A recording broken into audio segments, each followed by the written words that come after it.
এই যে খুকির বাবা বাজারটা নামিয়ে দিয়ে চলে গেল, সবজিগুলো গুছাই নেই, সবজিগুলো ব্যাগে থেকে নামিয়ে রেখে আগে মাছ কেটে নিচ্ছি। যে গরম পড়ছে মাছগুলো তাকে কাটতে বাঁচতে হবে, তারপরে একে একে রান্না করা যাবে।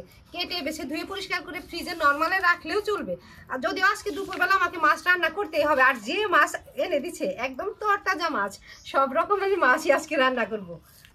এক ভাগার দিয়ে শিপুটি আনছে, পোনা মাছ আনছে, আর এখানে আনছে বাজিলা মাছ। পোনা মাছগুলো আগে কেটে নিচ্ছি, ভুঁড়িটা তাড়াতাড়ি বের করে দিতে হবে, তাই মাছগুলো নষ্ট হবে না।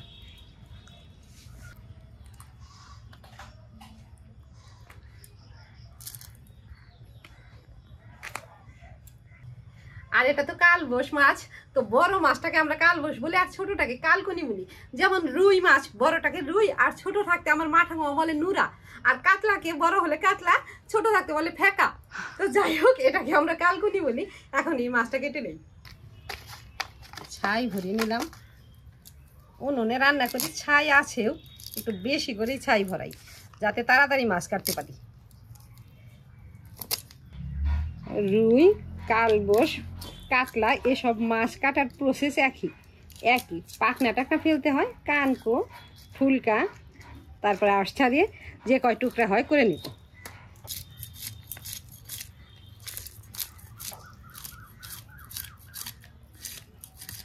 একবারে টুকরা করেই রাখবো।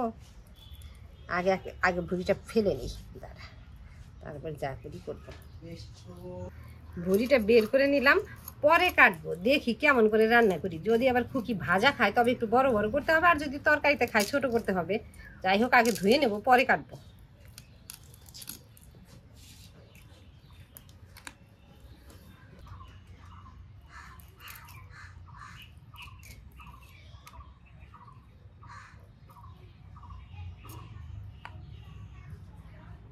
এই 3 কাটা মাছ কাটা খুবই সহজ, তবে একটু সাবধানে। ঠোঁটার কাটাগুলো একদম ধার ধার, যদি হাতে লেগে যায় না হাতটা একদম ফেরে ফেরে যায়।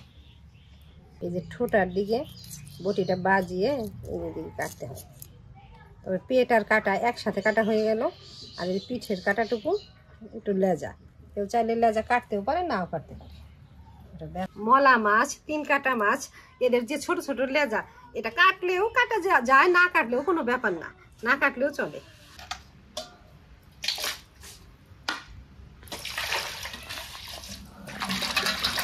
কাঁচা লঙ্কা, রসুন বেছে নিচ্ছি, পেঁয়াজগুলো বেছে নিলাম। এখন আদা ছিলে নেই।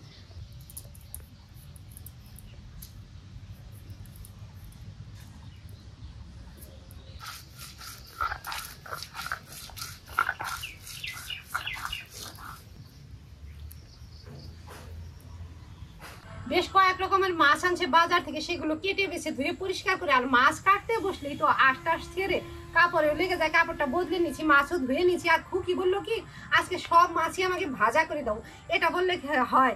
ও 3 কাটা মাছ আনছে, ওগুলো কি ভাজা তো আমরা খাই নাই, পুঁটি মাছটা ভাজা খাওয়া যায়, তো ঠিক আছে। তো আমি ভাবলাম যে ঠিক আছে, তোকে আমি সব মাছই ভাজা করে দেবো, তবে একটু স্পেশাল ভাবে করে দিই, একটু অন্যরকম ভাবে করে দিই। এখানে 3 রকমের মাছ নিয়েছি, কয়েকটা কালকুনি মাছের পিস নিয়েছি, পুঁটি মাছ নিয়েছি, আর 3 কাটা মাছ নিয়েছি। 3 কাটা মাছগুলো নিয়েছি, মশলা টসলাও রেডি করে নিয়েছি।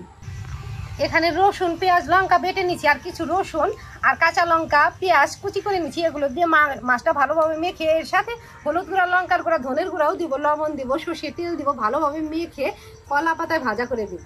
যেহেতু খুকি বলছে যে ভাজা করে দাও, একটু স্পেশালভাবে ভাজা করে দেই, এরকম বৃষ্টি বাদলার দিনে খেতেও ভালো লাগবে।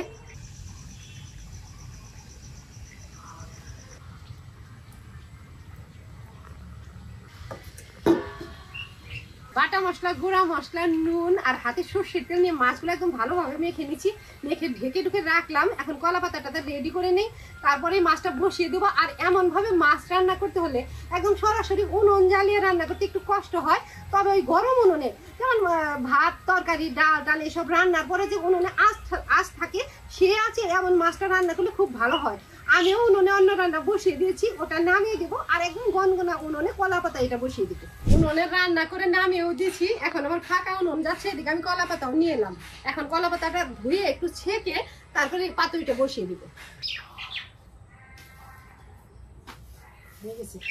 গরম উনুনে উল্টে পাল্টে পাতাগুলো ছেঁকে নিলাম কলা পাতায় মাছের পাতুরি করার জন্য।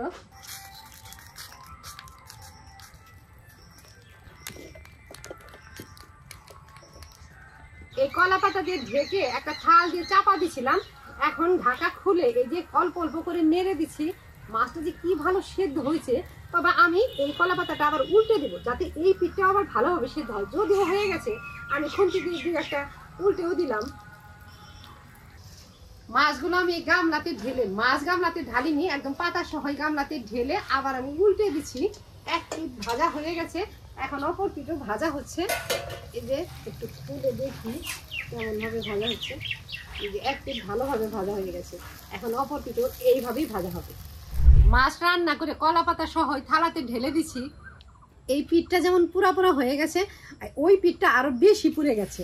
এটা তো উল্টে দেওয়া পিঠ।